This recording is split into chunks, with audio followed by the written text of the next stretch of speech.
Welcome to the Unedited Woman, where you'll hear candid conversations to improve your everyday life.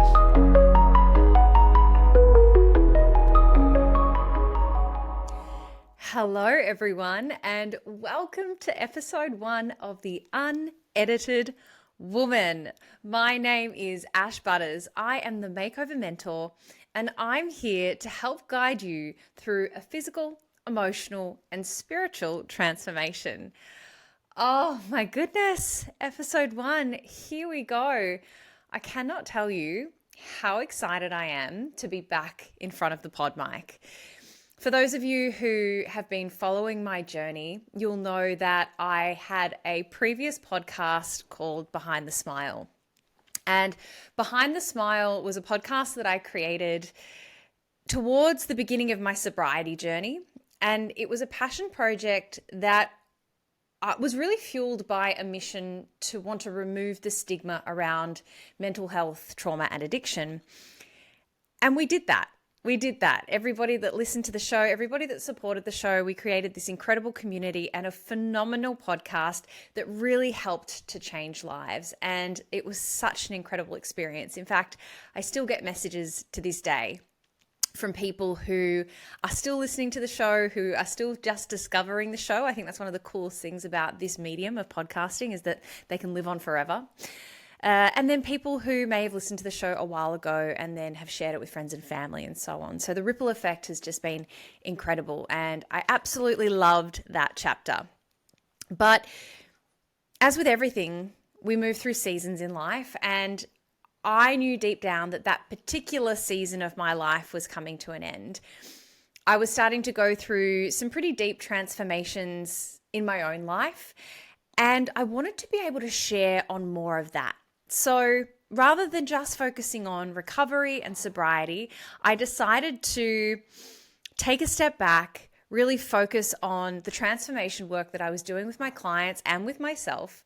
And I knew when the time was right that I would be ready to birth another podcast and bring something to light. And now is the time. It's been bubbling away inside me. I must admit, I pretty much straight after finishing Behind the Smile, I knew I was ready to start podcasting again because I absolutely love it. But I wanted to wait until I knew exactly what I wanted to talk about. And so here it is. Here is the Unedited Woman, which is all about having candid conversations to improve your well-being. So as I mentioned before, I'm really focused on holistic transformation in that when I work with clients, when in my own personal journey, it's all about transforming physical, emotional, and spiritual. Because you see, getting sober for me personally was a huge foundation to the transformation that I've experienced, but it's also just one part of it. And there's so much more that I've done in my own life that I want to be able to share with you guys. I want you guys to be able to listen to this show and every single time have something, some little takeaway, some little gem that you can start to implement back into your life to have real significant change. So that is the mission behind the show. And the reason I've called it the Unedited Woman is to hold myself accountable. So what do I mean by that? Well, I have to be honest. One of the things that stepping away from Behind the Smile allowed me to do was to be able to look at how I was showing up in each area of my life and where I still had a lot of opportunity for growth. And if you had listened to the earlier episodes of Behind the Smile, I spoke a lot about perfectionism being something that I was working on. You know, I'd almost identify as a recovering perfectionist because it's something that, if I'm being really honest with myself, I've realized is still riding shotgun a lot of the time in my life. And so I thought, what is a way that I can really keep myself accountable to showing up in my authenticity and allowing all parts of me to be seen, not just the good parts, right? Because as a perfectionist, you know, I'm always being driven by the perception of others. How are other people going to view this? Which obviously comes from, you know, deep down inside, that part of me, that inner child that never felt good enough. You know, my core wound is unworthiness, right? So when you have a core wound of unworthiness, perfectionism is going to be really, really hard to shake. And so that's why I called this show The Unedited Woman, because it gave me permission to show up as all of me. So that's what you're going to get here on this show. You're going to get the good parts, the bad parts, the messy parts, the imperfect parts. I even almost didn't do this recording today because I thought to myself, oh, you haven't done your hair, you haven't done your makeup. And, it's episode 1, so you should probably do that before recording. And then I caught myself in that train of thought and I went, hang on a minute. No, this is perfect. Literally grab the mic, get on the camera for those of you who are watching this rather than listening, and just show up exactly as you are, which is I'm in my active wear. I went to the gym earlier this morning. I was at a site visit for an event in the city earlier today. I haven't had a shower and I'm here, and that's okay. In fact, that's fucking fantastic. Like, that's what it's all about, right? And so that's me. And I hope deep down, I truly hope that if I can do this, it may empower you to do the same, because I know that I'm not alone struggling with perfectionism, and it can show up in so many ways. So many women that I talk to, clients and friends and even family, the one thing I notice is that we're all trying to do so much and we're all trying to be so much, and we're all holding ourselves up to these unrealistic standards, these impossible standards that perhaps we seemingly meet, and then yet we move the bar higher again. So if that resonates with you, I want to let you know that I see you, that it is part of my story as well. And so this is a place where we can come together, we can be messy, we can be everything other than perfect, and know that that is perfectly okay. So that's the mission. That's the mission of the show. And now we're going to kick things off. So I wanted to start with a little bit more about my story. For those of you who are new to my community, who are new to this show, I want to tell you how I got to where I am today. How did I become the makeover mentor, and how did I set myself on this path of being able to support other women to experience their own holistic transformations? Well, like I said, it all started way back when, in early childhood, when I developed from a very, very early age quite strong perfectionistic standards. I remember, for as long as I can remember, I was always judging myself. So like that inner critic, that voice inside my head, which I talk about in my TED talk as being that itty bitty shitty committee, that negative self-sabotage inner critic that just was so loud. Like, that has always been there for me. I don't ever remember a time where that voice wasn't there.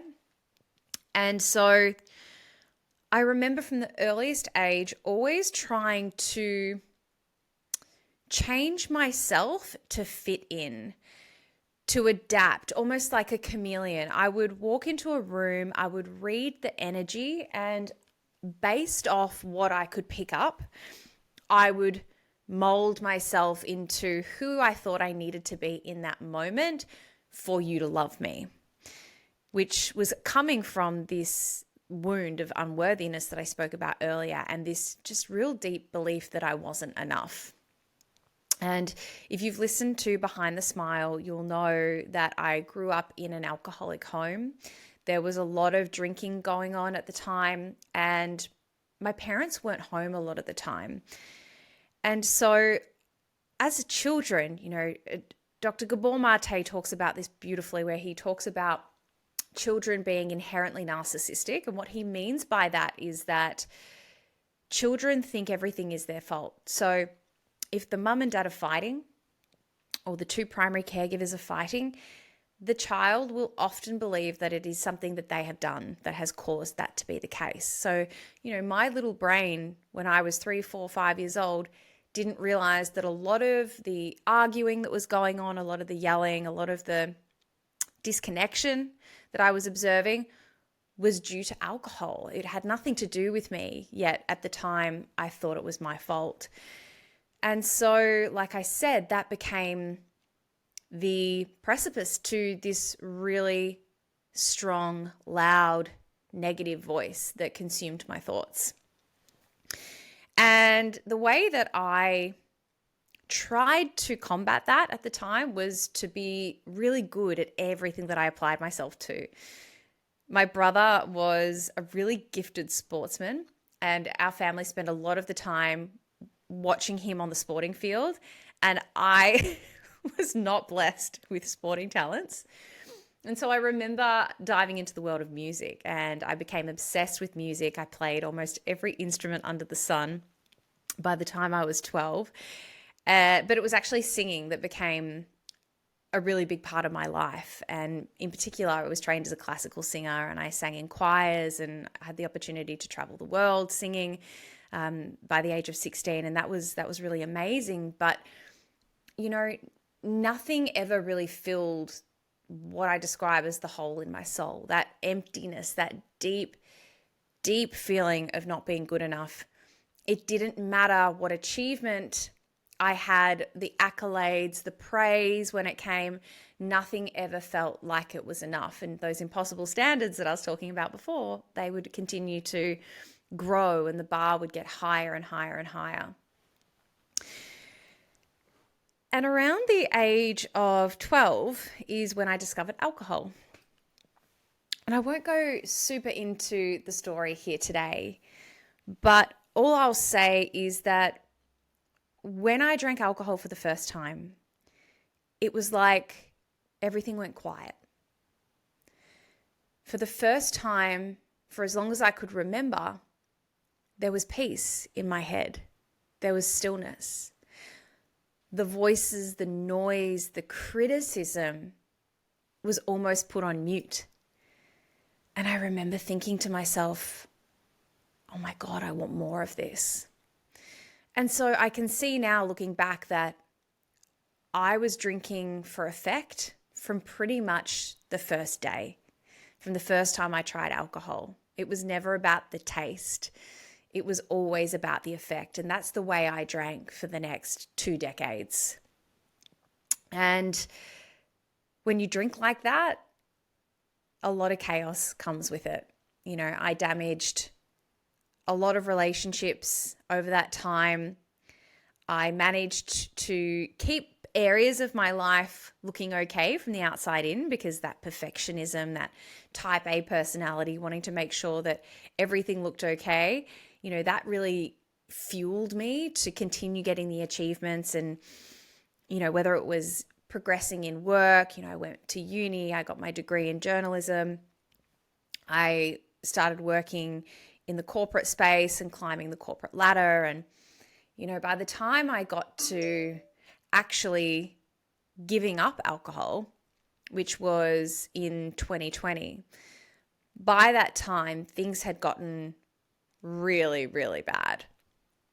I remember in 2019, it was this year where from the outside looking in, you would have thought that I had it all. And what I mean by that was, you know, I was married. I'd gotten married in 2018. I had purchased my own home the year before that in Bondi, which was a beautiful and is a beautiful part of the world. And I was working for one of the biggest beauty companies in the world. And in 2019, I took over 95 flights. I think it was like maybe 97 or 98 flights in a year. You know, in that 1 year, I'd been to New York, Paris, London, like all over the world. And from the outside looking in, that, you know, that seems really glamorous, right? But what people didn't see was that I was totally self-medicating with alcohol.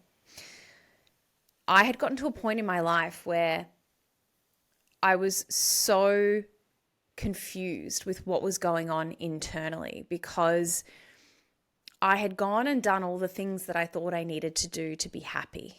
You know, like all those things that we're told by society that we need to be happy. I had gone and done that.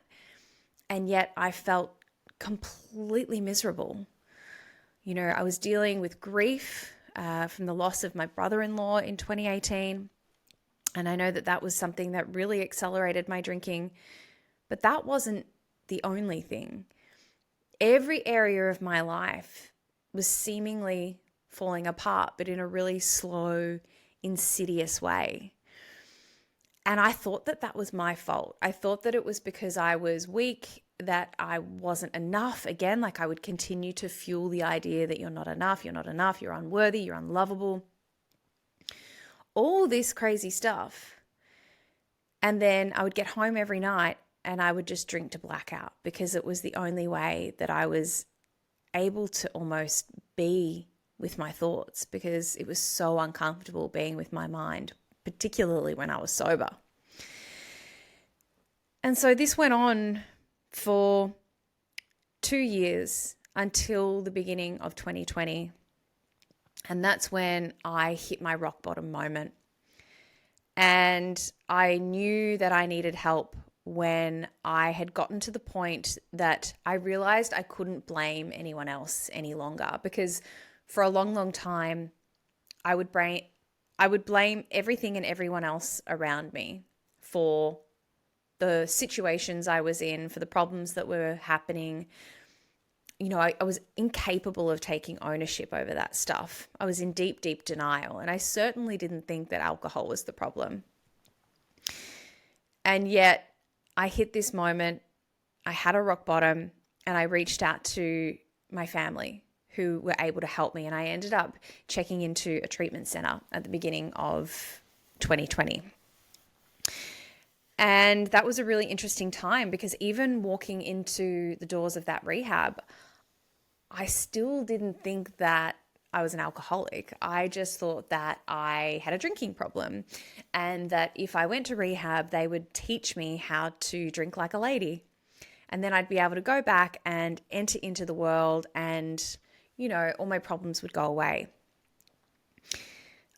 There was no way I think I would have walked through those doors if I had thought that I had to give up forever.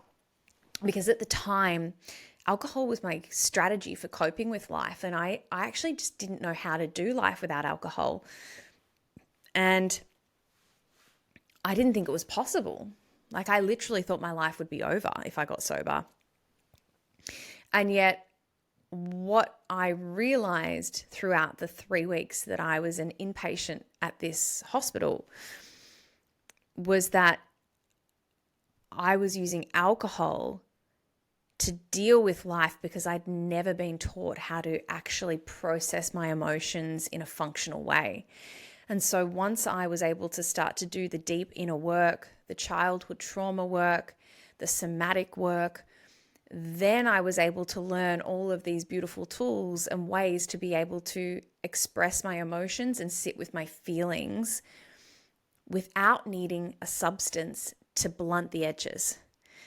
You know, I was able to actually live life and experience life in full color, which, I'll be honest, at times can be really challenging, but it's equal parts challenging and rewarding, because when I get to experience the beauty of life now, I get to see all of it, right? Because if you're using alcohol or social media or relationships or whatever it is that you use to numb out, food, I don't know, if you're using that to numb out the bad stuff, it also numbs out the good.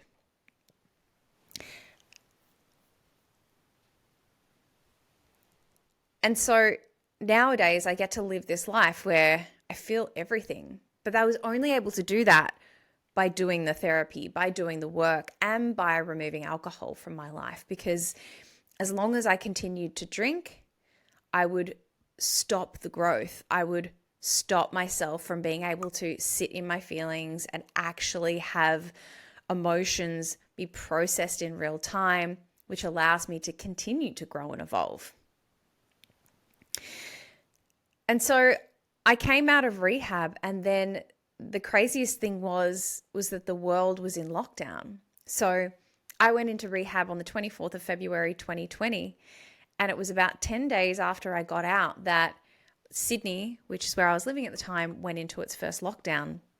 And so that first year of my sobriety, I spent in a 2-bedroom apartment with somebody who was in active addiction, which when I look back at it, blows my mind. But it also just shows me how I can achieve anything I put my mind to. And what it really came down to at the time was just how badly I wanted it. You know, I was willing to go to any lengths to stay sober because I never wanted to have to go back to day one because it was so, so painful. You know, in recovery, we talk about the gift of desperation, and that was something that I certainly had at the time. And that was something that was really driving me to want to make sure that I continued to work on myself so that I didn't go back. And, you know, 4.5 years later, I still do the work to allow myself to continue to grow so that I can continue to enhance my spiritual life, so that I can continue the journey of getting to know myself, and so that I can continue to grow and transform and evolve, which is such an important thing in my life. And it's why I'm inspired to help others do the same. And so, like I said, that first year was crazy. I was in lockdown. I was still working for the organization that I had been working for 5 years at that point. And then in 2021, so a year after I got out of treatment, I decided that I needed to make some major changes in my life. And that looked like, number one, ending my marriage, which had gotten to a point where we were at a bit of a stalemate. And I knew that for my ex-husband to be able to grow and get well, I needed to leave and I needed to focus on my own recovery and my own life and rebuild, you know, alone. I'd never been alone before. And so that's what I did. I actually moved from Sydney back to Melbourne, which is my hometown. And I moved into a 2-bedroom apartment with my little dog, Frank. And that second year was actually another, pretty much a whole year of lockdown for Melbourne again.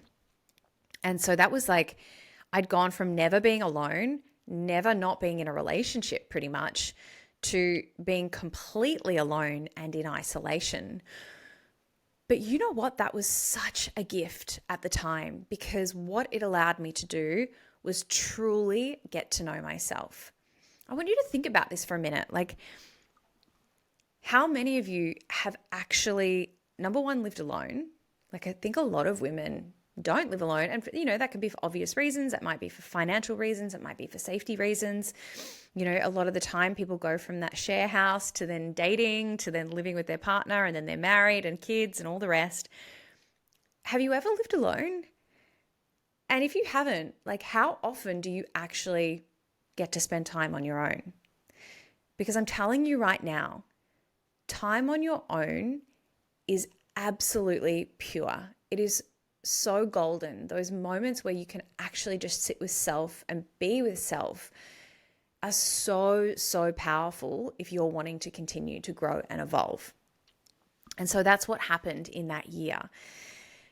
And it's really funny because once I got sober, I was able to really start to connect in with who I was deep down. You know, I was able to stop wearing these masks and stop pretending to be someone I wasn't. And I really allowed myself to explore who Ash was underneath the facade, underneath the labels and the characters, you know, the businesswoman, the workaholic, the alcoholic, the party girl, all that stuff. And I was able to figure out who I was underneath. And that's still a journey that I'm on to this day. But one of the things that was revealed to me at that time was that the work I was doing was no longer fulfilling me. And I knew deep down that I wanted to be able to help people and serve people on a deeper level. And so I decided to actually go and retrain as a yoga and a meditation teacher, not really knowing at the time where it was going to lead to, but I was just following my gut. I had this yearning to want to go and explore that space. And so that's what I did. And that's what led me to actually leaving my corporate job and starting my work as a yoga teacher, a meditation teacher, and a transformation coach. And the journey really started to take off from there. My life today looks so completely different from 4.5 years ago. If you had told me back then when I was walking through the doors of that rehab that in 4.5 years' time, my life was going to look like how it does today, there is no way I would have believed you. I mean, the healthiest, most loving relationship that I've ever been in my life. It's a relationship that I didn't even think was possible, let alone I'm living it, which is just so incredible. I run my own business. I have created the Makeover Mentor, and the women that I get to guide through my mentorship programs literally lights me up. I wake up every single day so grateful that I get to do this work, that I get to help other women experience their own life transformations, because every single woman on this earth deserves to be connected to themselves, to be free from stress, to feel deeply loved and whole within themselves. That is my mission, and that's what I'm here to do.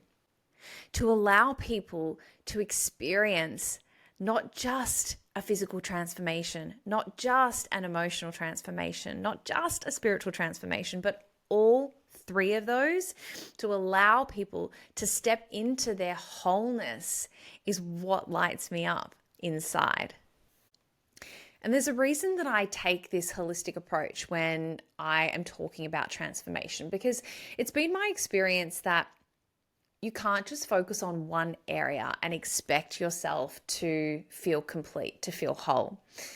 The reason I like to help people work through the physical transformation is because it's really important as women that when we wake up in the morning and we look in the mirror, we love what we see. And I want you to take a moment to think about this right now and to answer yourself honestly. Is that what happens to me?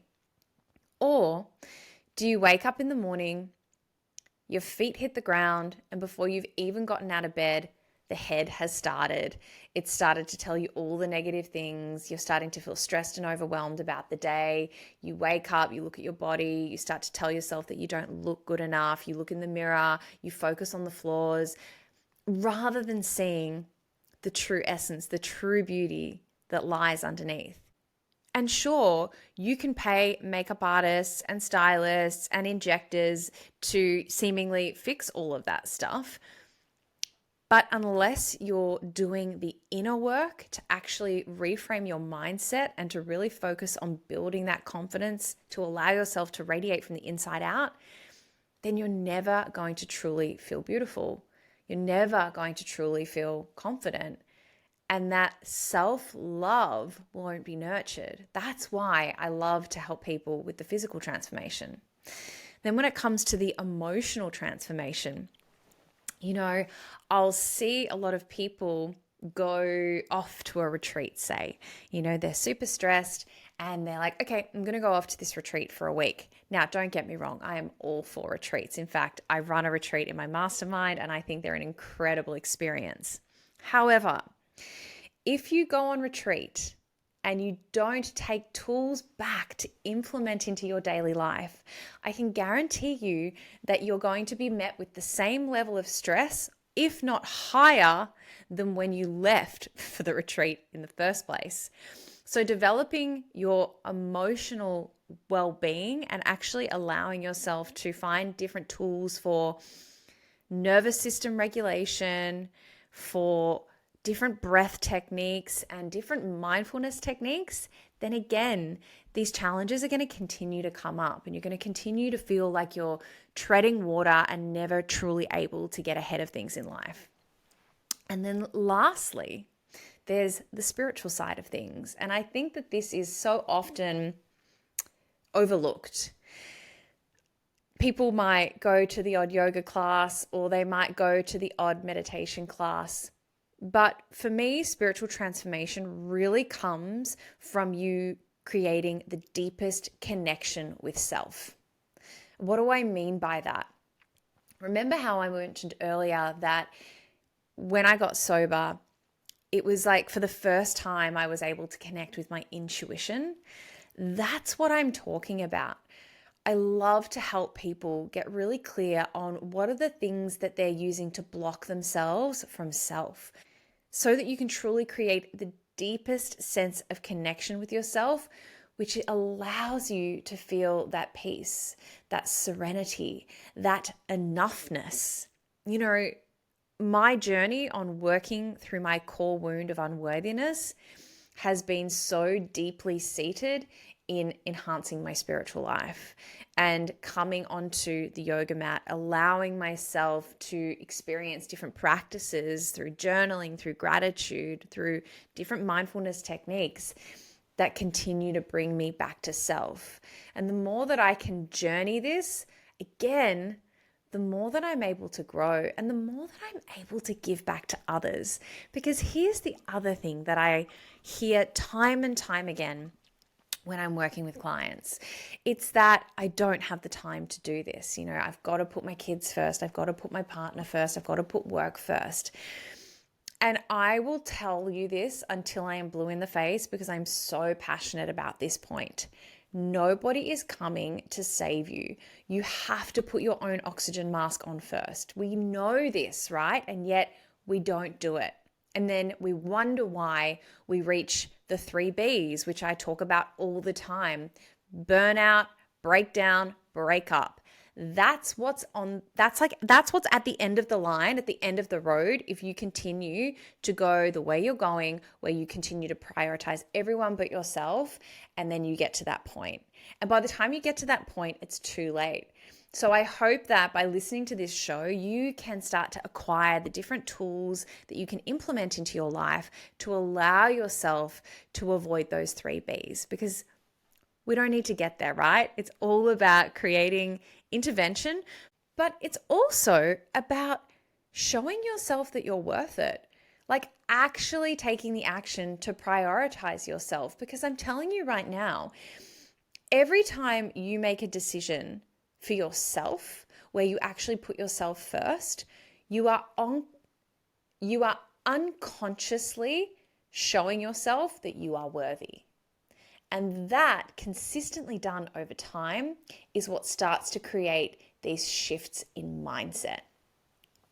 And that brings me to the point of consistency. Consistency is the key that unlocks the door to progress.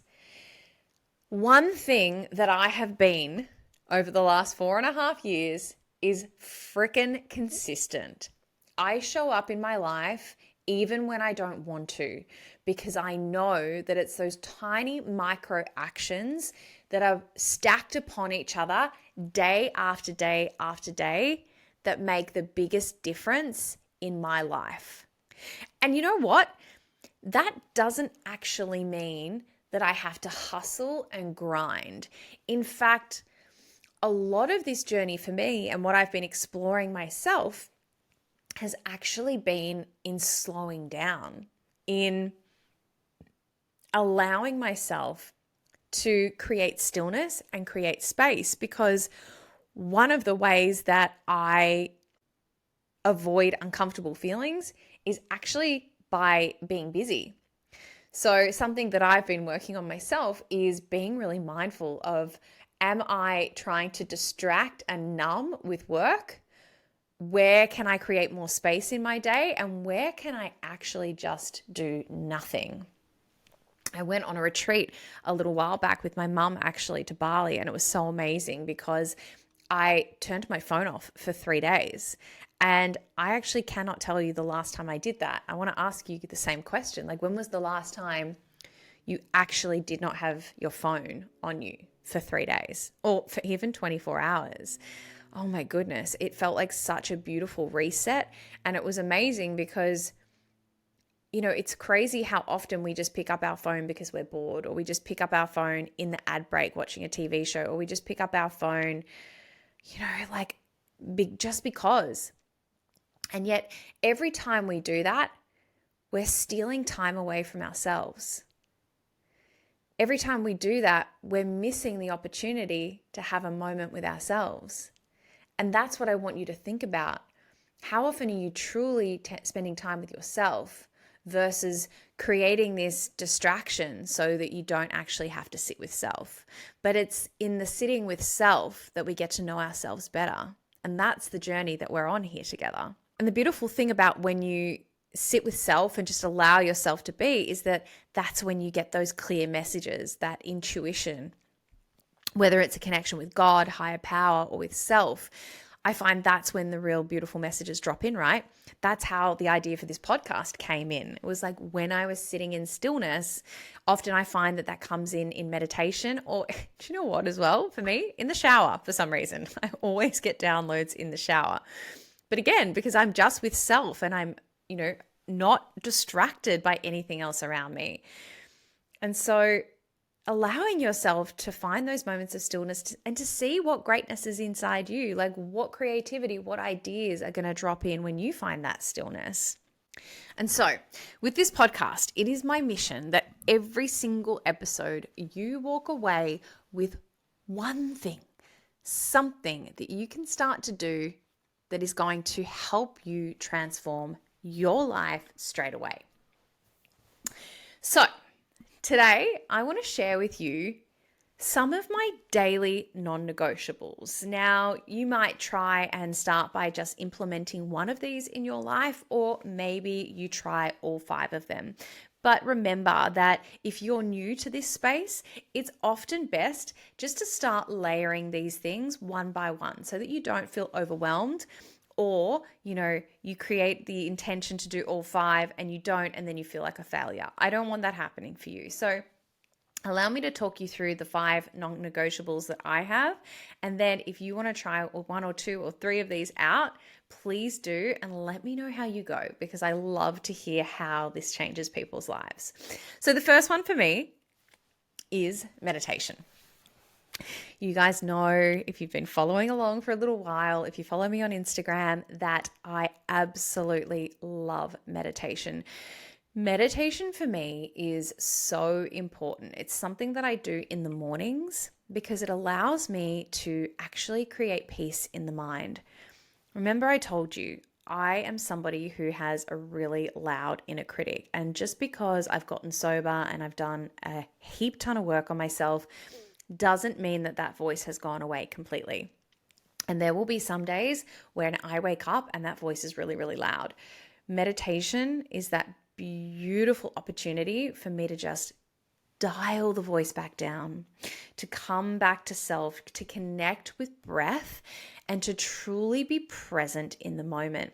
Like, how many of us wake up and then bang, we're straight in our heads, right?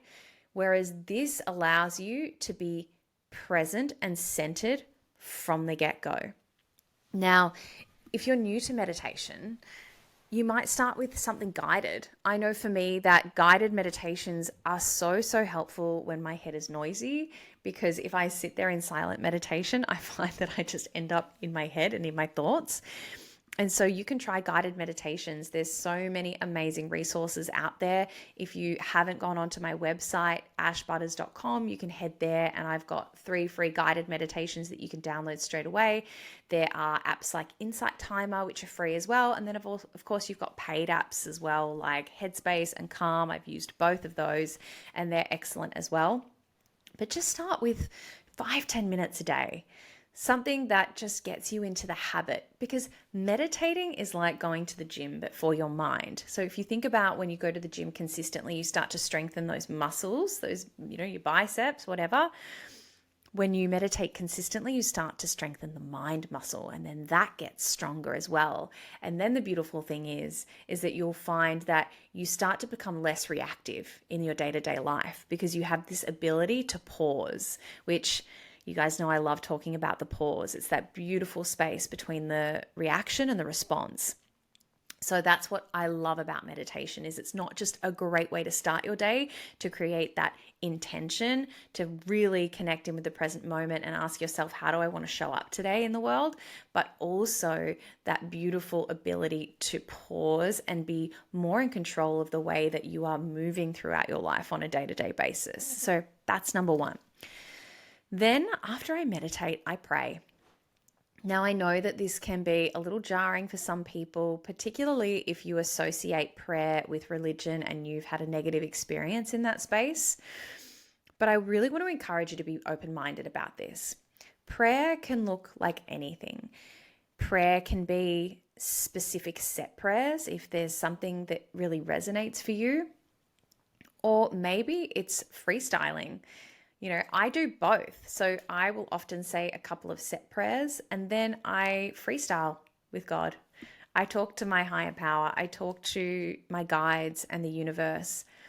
And sometimes I'll just be talking out something that is on my heart, and other times I'll be asking for guidance. And I often find what's really beautiful about praying and meditating together is that I can pray to ask for answers, and then when I meditate, I listen, and often those answers will drop in. So I want you to feel into it. I want you to see what works for you. And, the crazy thing is a lot of people that I talk to about this are resistant to praying out loud, but I'm like, who cares? Like, no one's no one's listening. And if they are, also, again, who cares? It's so much more powerful when you can pray out loud. So I really want you to give that a go if you haven't tried it before. And again, do it consistently, because the more I pray, the more consistently I communicate with the power, the source, the energy that's around me, the more connected to it that I feel. Number 3 is writing a gratitude list. Writing a gratitude list has been huge in helping me to reframe my thoughts and to really develop and cultivate this positive mindset. So when you're writing a gratitude list, if you've not done one before, the advice that I'd love to share with you is just to start simple and just start by writing 3 things a day.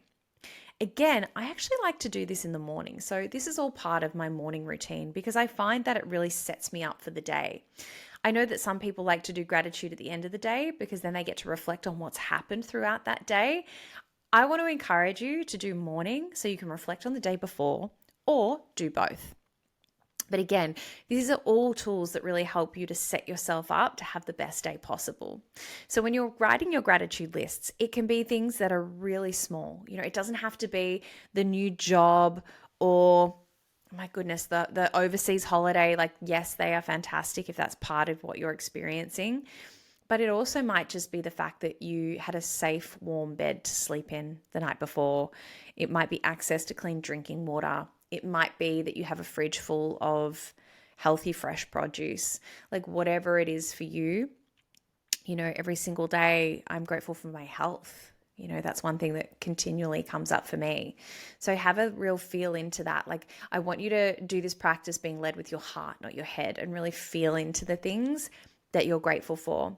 Because the really cool thing is that when you're writing a gratitude list, you can't be stuck in negativity. Like, it's just not possible. So again, it's a beautiful practice to really start to decide how you want to show up in the world that day. And then if you can, share your gratitude list, whether you've just got a bestie that you want to share it with, or you might create a group chat with some sisters, like whatever feels right for you. But I love sharing my gratitude list. I share it with a group of women and then I get to read theirs as well, which is so, so lovely. It really fosters beautiful connection and intimacy within the group, but also it reminds me of what to be grateful for on the days that maybe I'm not feeling super grateful. Okay, number 4 is movement. I have to move my body every day.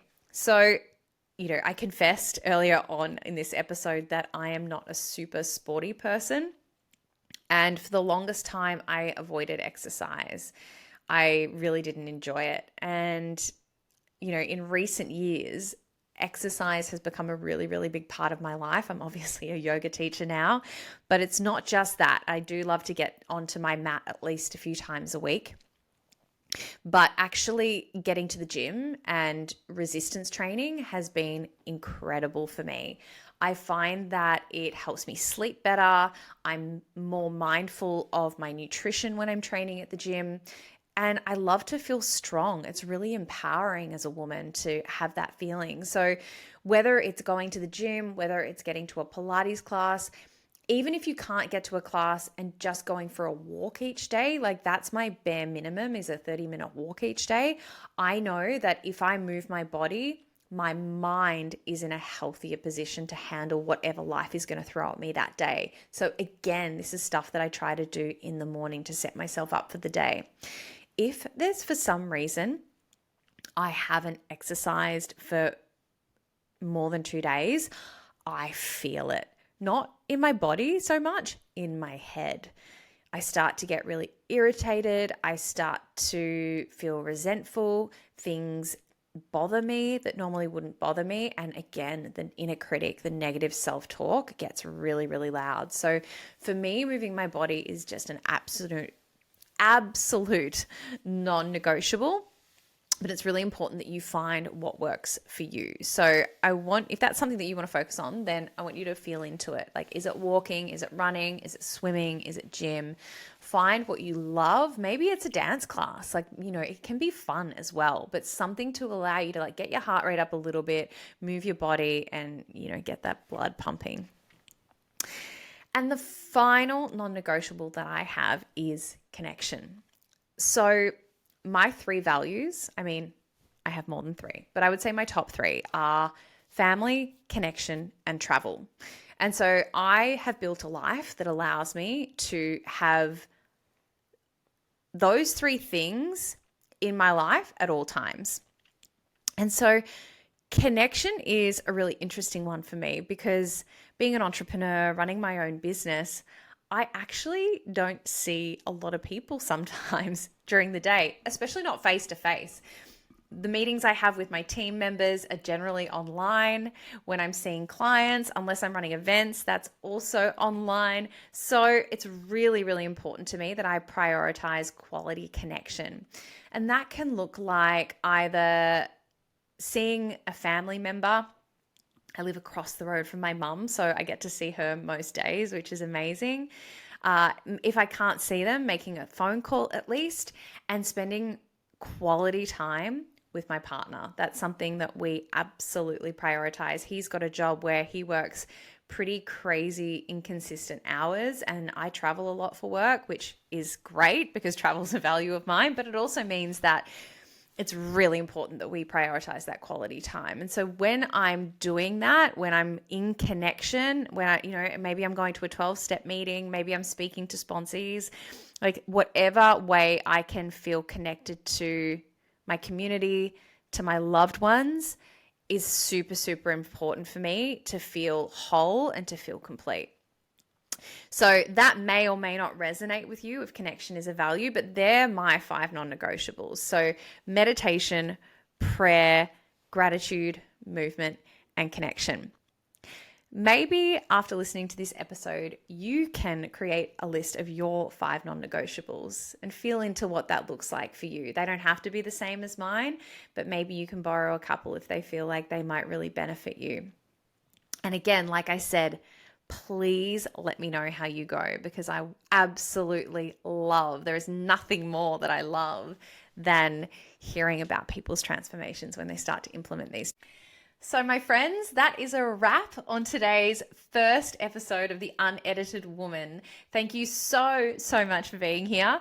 If you want to hit me up on Instagram, please do so. It's at Butterss with 2 S's. You can ask me any questions there and I'm happy to answer them here on the show. Or if you've got a guest that you'd like to recommend, then please let me know and I'll be sure to reach out.